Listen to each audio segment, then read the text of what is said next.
ভাই কি অবস্থা, ভালো আছেন? হ্যাঁ ভাই, আপনারা ভালো আছেন তো? এই তো ভালো আছে। আমাদের ডাকলেন কি ব্যাপারে বলেন তো? আপনাকে ডাকছি ভাই, এই যে আমার বন্ধুক বিয়ে দিব, অনলাইনে পাত্র খুঁজতেছি। এই যে আপনার বোন জি অনলাইনে বিয়ে দেবেন, জি।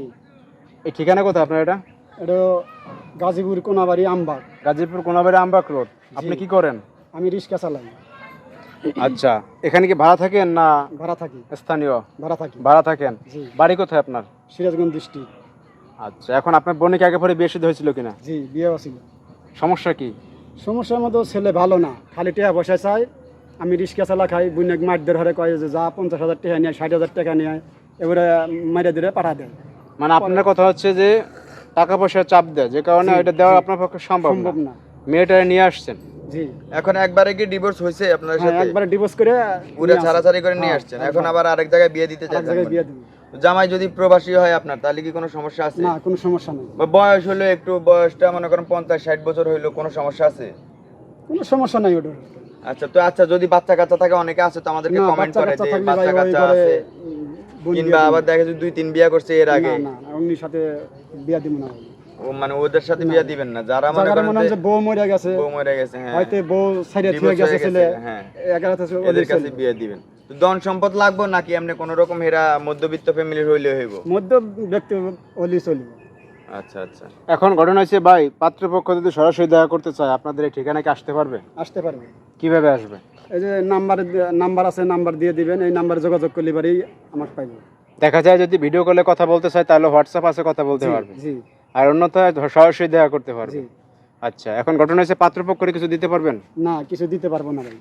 কিচ্ছু দিতে পারবেন না, না? আমি ভাই রিক্সা চালা খাই, দিন 200-300 টাকা কামাই করি, ওদের তো সংসারই চলবার চাই না, কিন্তু তারপরেও চালাই।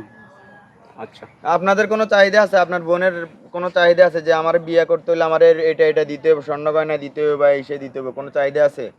না, ওটা কোনো চাহিদা নেই। আপু, আপনার কোনো চাহিদা আছে? আপনার ভাই যেটা বলতেছে এটা থেকে আপনার সম্মতি আছে যে আপনারা এখন আবার বিয়ে দিতেছে, আরেকজনের সাথে ছাড়াছাড়ি করে আনলো, এখন আপনি কি বলেন? আপনি রাজি আছেন?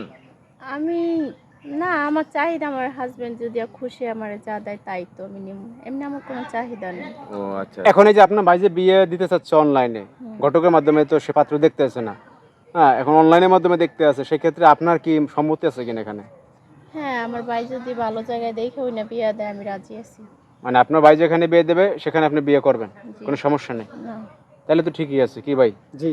তো এখন ঘটনা হয়েছে যে ভাই আমরা প্রতিবেদনটা প্রচার করব, এখান থেকে হয়তো অনেক মানুষ নক দেবে। খবর ভাই, ভাই, তাহলে ঘটনা হয়েছে যে এই যে বিয়ের পরে আপনার বোন রে কি নিয়ে যেতে পারবে? হ্যাঁ, নিয়ে যেতে পারবো। সে যদি বলে যে এখানে আমরা ভাড়া থাকবো, তাও থাকতে পারবো, আবার যদি দেশে নিয়ে যাবো তাও নিয়ে যেতে পারবো। আচ্ছা আচ্ছা, থাকা নিয়ে কোনো সমস্যা না, নেই? থাকার নিয়ে কোনো সমস্যা নাই। আমার কথা হচ্ছে ছেলেটাও জানি ভালো হয়, মানে অনেক মানে সময় আমার বোনে দুটো ডাল ভাত খিলাতে পারে, এবার ছেলে ভালো হলেই চলবে। অনেক সময় থাকে না যে আসলে অনেক এই থাকে যে গর্দমায় থাকা লাগবে, না না না, হ্যাঁ, অমুক সমুক। আমি তো থাকি ভাড়া ভাই, তাই তাকে রাখবো কোনে। বুঝতে পারছি। তো যাই হোক দর্শক, আপনারা তো দেখলেন যে আপুর জন্য পাত্র খুঁজতে আছে এই বড় ভাই, হ্যাঁ, তো কি ধরনের পাত্র খুঁজতে আছে সেটাও অলরেডি আপনারা ভিডিওতে দেখছেন। তো ইচ্ছুক ব্যক্তিরা শুধু যোগাযোগ করবেন, অন্যথায় যোগাযোগ করবেন না।